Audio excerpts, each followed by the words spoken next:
Many of us here are working on a world we may never see.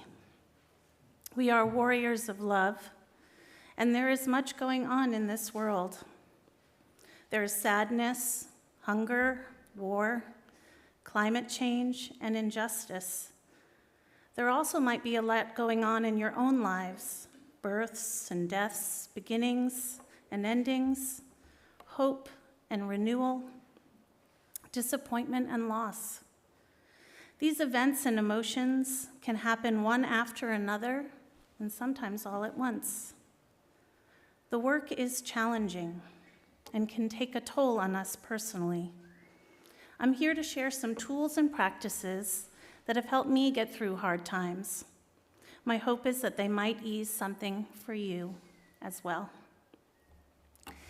As many of you know from my previous reflections at this pulpit, I consider myself not only a Unitarian Universalist, but also Jewish and a Buddhist.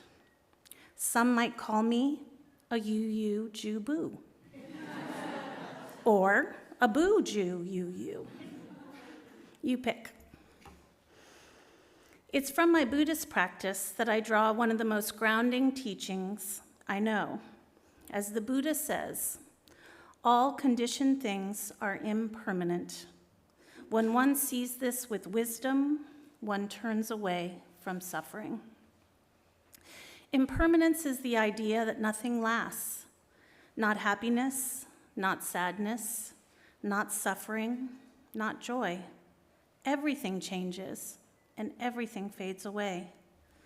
In the words of the Buddha, everything that has a beginning has an ending. Make your peace with that, and all will be well.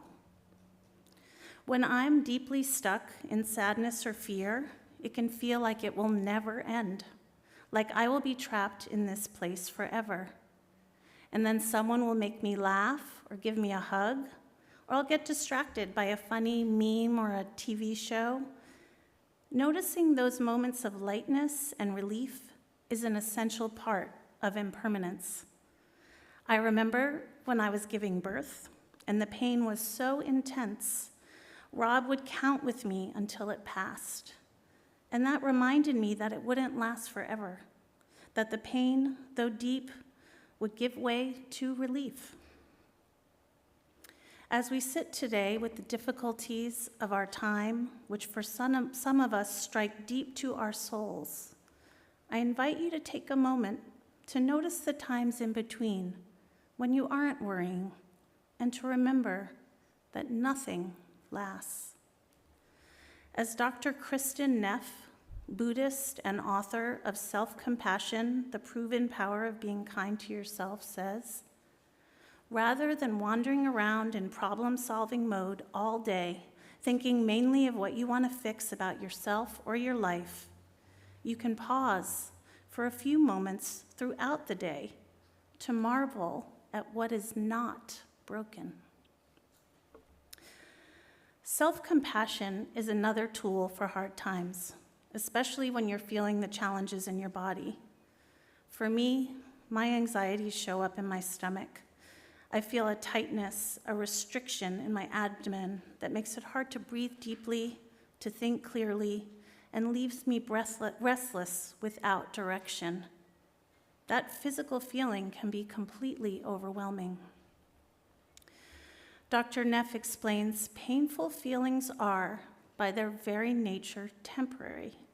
They will weaken over time, as long as we don't prolong or amplify them through resistance or avoidance. The only way to eventually free ourselves from debilitating pain, therefore, is to be with it as it is. The only way out is through. I have found that the deliberate practice of self-compassion is a way through the pain. It starts with self-kindness, treating myself as I would treat a friend who came to me for help. I acknowledge the pain or failure without self-criticism. I accept that it's there and that it is okay. The next step is seeing myself within a common humanity and recognizing that all humans suffer, and I am not alone. Finally, I sit with the feelings without trying to make them go away. Neff suggests that you physically comfort yourself through the pain, perhaps by placing your hands on your heart, giving yourself a hug, squeezing your hands, or holding your face gently. I might say, "Dear Lizzie, this is a moment of suffering. Anyone in my position would feel this way. I'm not alone, and it won't last forever. May I be kind to myself in this moment." Self-kindness, common humanity, impermanence, mindfulness. The goal is not to make the feeling disappear.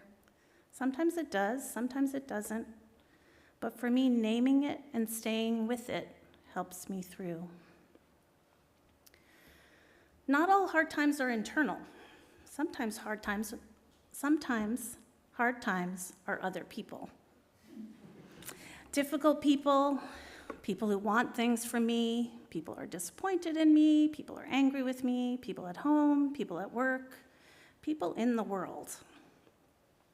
While self-compassion helps me manage my own emotions, when I need to gain perspective on what is really going on, I turn to Don Miguel Ruiz, author of The 4 Agreements, a practical guide to personal freedom.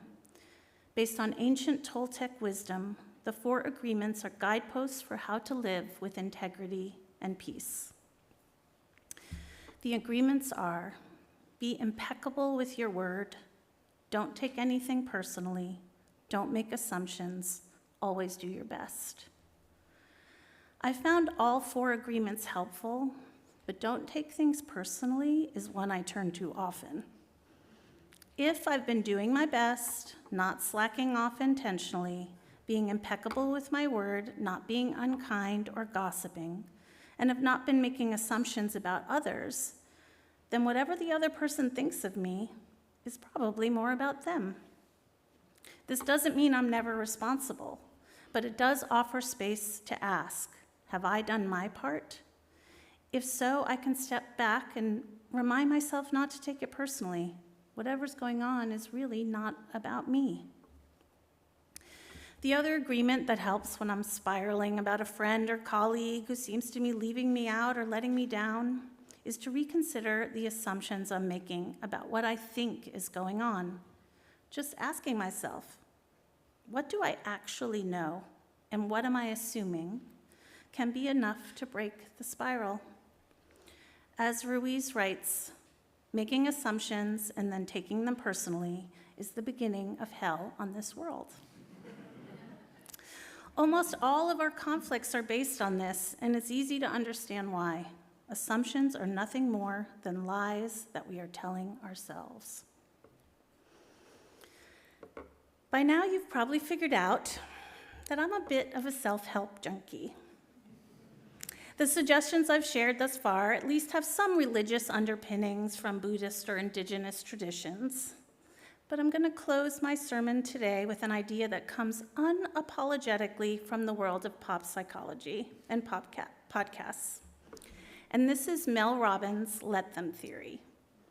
Feel free to roll your eyes if it helps. But yes, I'm going there.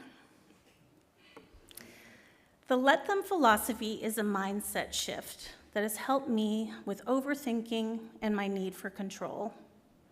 The idea is, if someone behaves in a way that bothers me, ignores me, excludes me, doubts me, makes a different choice than I would like, I respond in my mind, let them. I let people be who they are. I don't waste energy trying to change or convince them. I can't control other people, but I can control how I respond. When I let them, I let myself be free. But that isn't enough. There's a second very important part of the theory, and that is let me. Let them is about letting others be who they are. Let me is about giving myself full permission to be who I am. Let them doubt me. Let me continue with my convictions. Let them go. Let me find other people in my life that I can depend on. let them not invite me. Let me think about why I wasn't included and consider if I could have been a better friend. Have I been doing my best? Have I been impeccable with my word? Let me doesn't always get me off the hook, but it does allow me to take back the control and the agency to make things different or better. It isn't an excuse to avoid accountability, but it is a call to reclaim my agency, to stop waiting for others and start choosing for myself. Mel Robbins puts it like this: focusing on what you can't control makes you stressed. Focusing on what you can control makes you powerful. So here we are, living through hard times together. I hope some of the tools that I have shared that help me might help you too. The Buddhist concept of impermanence, the practice of self-compassion, the Toltec wisdom of the 4 agreements, and finally the mindset of let them, let me. May these tools help you find moments of stillness, glimpses of relief, and the self-compassion to carry you through this wild and precious life.